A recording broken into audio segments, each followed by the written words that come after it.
Hello, ladies and gentlemen. My name's StepsBasic, and welcome back to my community show. Yeah. So, I wanted to get in here for a moment and talk about this YouTube problem that a lot of people address. And yes, I know, I'm late to the party. C'est la vie. That's what I do. I am one of those people who are terrible at following trends because I am always behind. But yes, I wanted to talk about this thing because it does have a bit of a place in my heart as a thing I think about a lot. Now, I am a very small YouTuber. You look at my numbers and you're like, wow, that guy, does he really have room to talk about stuff? But yeah, I think all of us, especially the smaller ones who are trying to grow and trying to be better and bigger, have a place to talk about this. Now, of course, I want to start off by saying no hate to Mr. Kenshin there. I don't know who he is. I'm sorry. I have heard the name before, and but until recently, I didn't realize he was a gaming YouTuber, which is kind of sad because, you know, he kind of falls into my sphere, and I should probably have known who he is. I should know who all the big important folks are. And when I'd heard the name before, I was thinking he was one of those meme YouTubers, but I might be wrong. And turns out, yeah, I'm a bit wrong. And of course, additionally, no hate to any of the creators who are saying things like, it looks like YouTube's showing favoritism, but duh. I mean, everybody who was paying attention during the Logan Paul scandals knows for a fact that there was indeed favoritism at YouTube. They openly admitted to it when they said that they were taking him off the YouTube preferred list. They literally openly admitted to that. But moving on, there are a lot of problems with YouTube. There's always been a lot of problems with YouTube. And if you look at my channel, a lot of people don't know that I lost my channel at one point. Like, it was deleted. It was back at the end of the weekend, but for an entire 3 days, I did not have a channel, and I was really upset about that because this is my outlet. This is a way to keep my brain stable so I don't go nuts and crazy and whatnot. So having a channel that was deleted and was literally the entire source of my work, it hurt a lot. And all it was because I decided to defend PewDiePie at one point, and then, you know, there's a lot of things about PewDiePie I don't particularly like, but he's a lot better now. I'm like, okay, cool. But even at that point, it was like they're upset because he made jokes that they didn't like, and I'm like, you could just move on, and that's a stupid thing. But then again, when he did things that were not particularly jokes, that really upset me. But I was like, okay, whatever. I won't be doing that anymore. Also, additionally, when they took my channel away, I was like, yeah, I'm just not going to defend any big people anymore. So my life on YouTube has, for lack of a better word, sucked. Like, I joined back before the apocalypse, back before everything was taken away, and they set the limit on, like, how to earn money on YouTube. I earned about $25 all told before they demonetized everything and made it so that, yeah, you're not going to be able to make a business out of YouTube unless you have 1,000 subscribers and 4,000 hours of watch time. I'm like, okay, that sucks. But, you know, that was par for the course for me, honestly. Every time I start a new job or something, I'm always waiting for something to go wrong. Like Kmart, I got a job at Kmart, and Kmart shut down, declared bankruptcy, I should say. Got a job in the Navy, you know, freaking turn around and my ship got decommissioned. And oh no, it was funny. First I joined the Navy, and then my ship went into the yards for 3 years, and then I moved to another ship, and that ship got decommissioned. I'm like, I just have this weird luck, you know, this weird curse of mine. Which isn't a bad curse, I guess, per se. Like, if I find a company that I don't like, I'll just go work for them, and then they'll get shut down. But then, you know, I started doing YouTube, and it's like, oh, okay, demonetization and adpocalypse and everything. I'm sorry, YouTubers. I didn't know this was going to happen. But, like, I look at a lot of things on YouTube, and I do a lot of things that the big name YouTubers do, and I think at least according to some people, that I'm on par with their humor level. I may not be immediately as pithy or witty as some of them are, but I feel like humorously I'm on par with them, and I know that I'm not big successful. So I often wonder myself, what am I doing wrong? If they got big and stuff doing the same thing I'm doing, what am I doing wrong? So I adjust. I went to shorter videos. I went to longer videos. I went to series. I went to adding like one-offs and whatnot. And for the most part, nothing. I'm at 500 plus subscribers now. And people are like, oh yeah, man, that's not bad. But then I'm like, I've been doing this for 5 years. Something's wrong. And it's like, I've even upped my advertising game. I've gotten better with that. And I know I'm just a single YouTuber. I'm just one person. And I can't say for sure that YouTube has targeted me. In fact, I'm pretty sure it's just a matter of YouTube has just completely ignored me.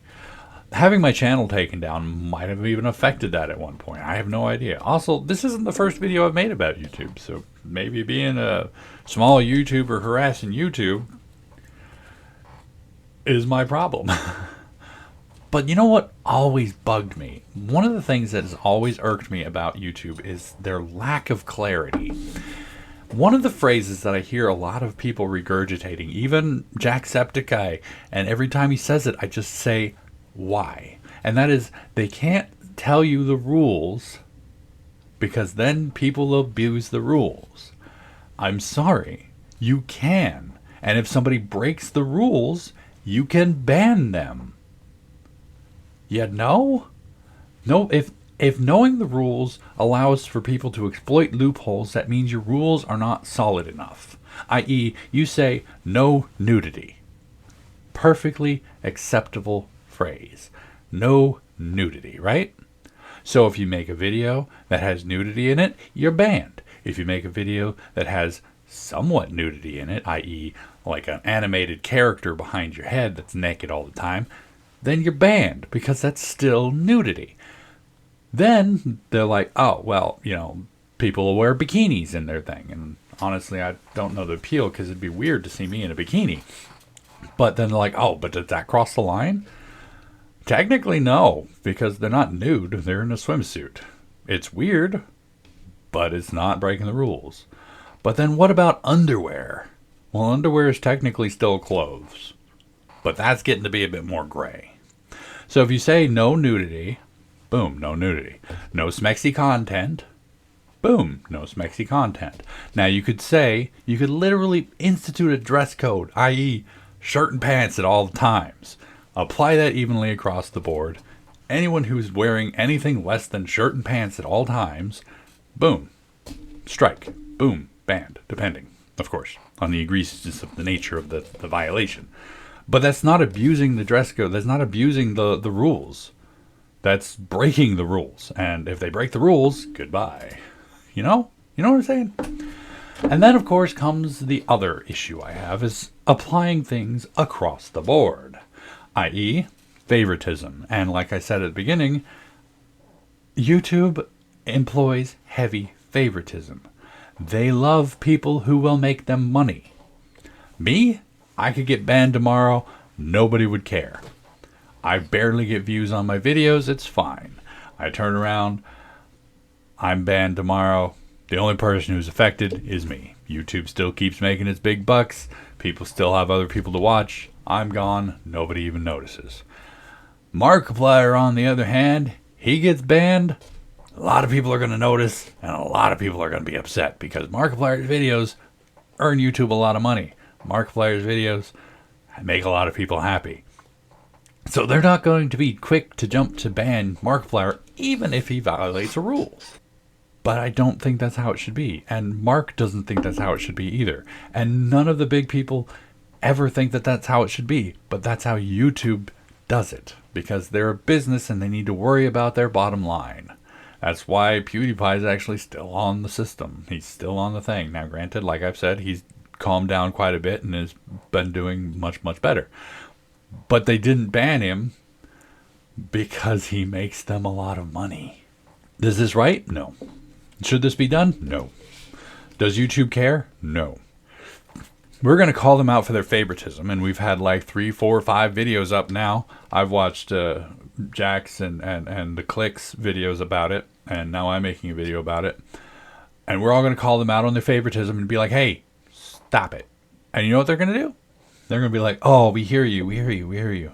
And then they're going to keep doing it because they don't care about us. And that's one thing that a lot of people need to remember.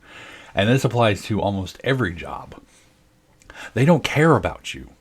They care about the money. That's what they always care about. And honestly, to a company, money is food as food is to humans. You know what I mean? We need to eat. Company needs money. So they're going to focus on getting their money. And true, Markiplier getting banned would hurt their bottom line.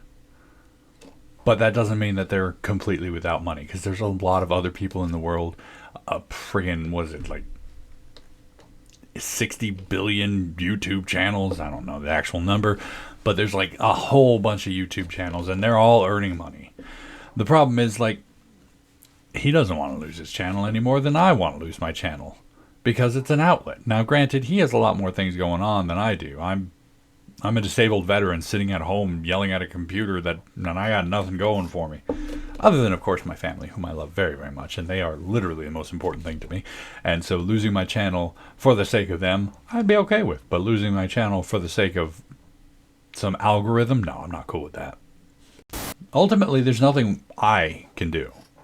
There's nothing I can say that hasn't already been said other than we need to stop letting YouTube get away with this stuff. But at the same time, how are we going to do that? You know what I mean? They're always going to focus on the bottom line. They're always going to have favorites. They're always going to treat people differently depending on where they are and how they are. They're always going to scorch earth because that's what they do. And honestly, we're just along for the ride. This is why I say things like diversify. If you're a small YouTuber like me, try doing Facebook as well. Do Twitch if you can. I haven't been able to stream, so I don't know if I can. But, you know, diversify. Don't just focus on one platform, because especially a platform like YouTube, they have the best audience because there's so many people out there who are on YouTube. And it just makes it easier to reach people to a degree. But at the same time, it's like, I don't know how many views I'm going to get on this. I think at most I'll probably get like 10 to 12 views on this, and that's about it. Because, like I said, I barely get views as it is. To think that also puts like a heavy, like, a sword of Damocles hanging over your head, because if you say the wrong thing at the wrong time and the wrong viewer watches it, then you could get your channel banned or reported for hate speech or anger or insulting, harassment and whatnot, and when all you're doing is just pointing out flaws and whatnot. And it's like, I love YouTube. I love my job here doing the stuff that I do for YouTube, but at the same time, it is like one of the worst bosses I've ever had. I remember when I first started, I had a Pavlovian response whenever my phone would go boom, telling me I had a Gmail, an email from Gmail. And every time it did that, my heart would just skip a beat and I'd go all tense and stuff, because I'm like, something bad has happened to my YouTube channel. I got a copyright claim or copyright strike or reported for community guidelines, although I've never actually been reported for community guidelines, which was part of the reason why I was so shocked when I lost my channel, because I had no warnings or anything. Just all of a sudden, poof, your channel has been struck down. Why? Granted, I could tell why, because it came from a video where I was defending, PewDiePie, and it's like, oh, what they said my channel was banned for was improper use of metadata. And I'm pretty sure it was because I was a small person talking about PewDiePie at the time. So they're like, yeah. So after that, anytime I talked about a big YouTuber, I didn't use them in my metadata anymore. I'm like, okay, fine, whatever. And I know there's a lot of tips and tricks and stuff to help you grow on YouTube, but I've just never I've implemented them and it's just never worked for me. I just don't understand why. Granted, also, I know some of my thumbnails could use work. I've done some really good ones and a lot of really bad ones. But I do my best, and that's all we can really do. We've got to keep moving forward. And hopefully YouTube discovers that not everyone who reports something is actually serious and actually goes in to do freaking actual investigations instead of just immediately outright age restricting something. Like, I feel like a lot of the stuff I've done in video games and stuff, some of the video games I've done definitely needed some age restriction. Like the Outlast Whistleblower series, I got one of those videos age restricted and I'm like, I understand why. So let's move on to my third idea of things that YouTube needs to do but hasn't done yet. Mature audiences only. MA, rated adult only, and whatnot, should have advertisers. Because as soon as, I remember this from when I was monetized, and the reason why I never marked anything as adult only or mature audiences only is because as soon as you do that, there is no advertisers on there. It immediately cuts off monetization, which is stupid. Because there are definitely some advertisers who would be okay with that. If the news can have ads, then so can YouTube. And any advertisement company who's like, oh, blah, blah, blah, I don't want my ads next to this thing. I'm like, well, you just had your ad on a news report based around, bad stuff happening in the world. So I think you're okay. Suck it up. We know you don't endorse that. And that's how it works. Targeted advertising. It's like you're not the one endorsing these things. But YouTube just immediately cuts advertisement for any mature audience videos or age-restricted things.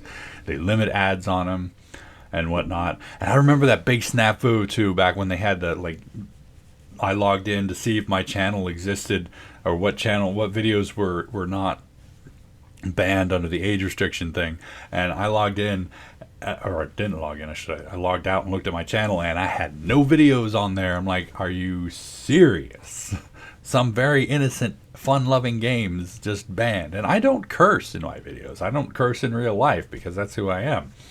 And so none of my videos, a lot of my videos that were age-restricted or set to adults only or grown-ups only should not have been.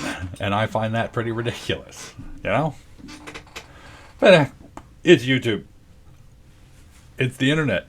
The only people who are responsible for relegating what their kids watch are the kids themselves, because the parents don't care and YouTube doesn't care and the internet doesn't care. So they're like, okay, so we'll just institute these things. Welcome to the bleak future where YouTube sucks.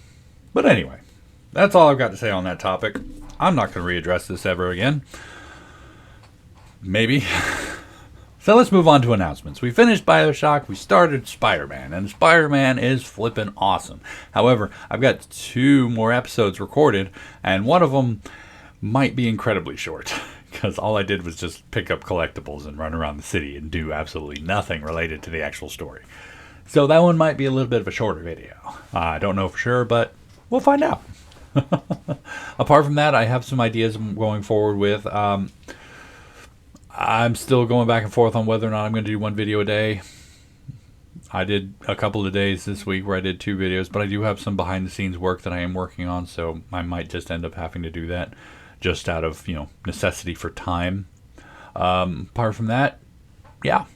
That's all I got for you for today. Thank y'all so much for joining me for this episode of The Community Show. Hopefully you enjoyed it. And if you did, just go and poke that like button for me. If you'd like to see more from me, make sure to hit that subscribe button. And of course, as always, you're more than welcome to leave a comment in the comment section down below. And I'll get back to you as soon as I can. And I can if I can. You know all that jazz. And tune in next time as we talk about another topic at another time. And until then, good night.